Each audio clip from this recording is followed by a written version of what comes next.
Hello everybody, this is Michelle Fox and welcome back to The Simple Quilter and welcome back to Quick Tip Friday. Today's tips focus on storing and using your quilt rulers. Now I have 5 tips for you, but if you have any additional tips, please leave them in the comments below. The first tip I have for you is to use non-slip adhesive stickers to help make your rulers more non-slip. Now there's a couple kind that I have tried. I use the True Grip non-slip adhesive rings. I like these because they're clear and you can see through them.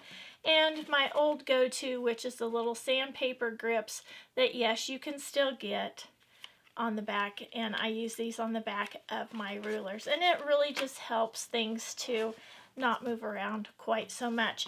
Now the Creative Grid rulers have a little elevated surface that helps, but I think these others will help too.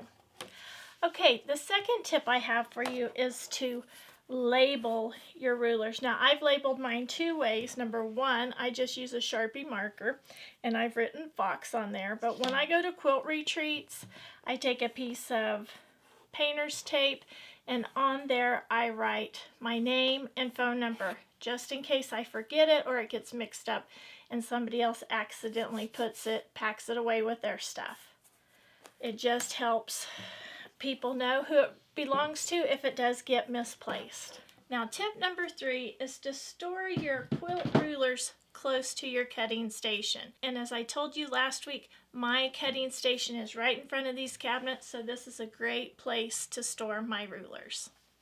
Now tip number 5 is to use washi tape or painter's tape to mark the lines when you're cutting large amounts of one shape. It just helps you to not get off when you're cutting those great big amounts at one time. Now washi tape works as well. I had to move this over to the side because when I put it on my new mat, it just disappears because they're both blue.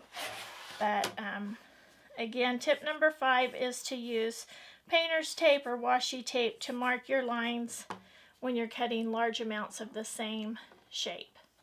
Tip number 5 is to use a notebook to hold your specialty rulers, and I put my instructions as well as my rulers in this notebook. And as you can see, I use these little pockets and I simply put the instructions and the rulers in there. Like for example, these are my lock block rulers. These are my flying geese rulers. My simple folded corners rulers. So I just use this to hold the instructions for my specialty rulers as well as my specialty rulers. I hope you've enjoyed the tips for today. Again, if you have any tips you'd like to share, put them in the comments below. I hope you've enjoyed today's video. Please hit the like button. Please subscribe if you haven't. Share with a friend. And again, as always, leave a comment in the comments below. I love to get the comments and try to reply to each and every one.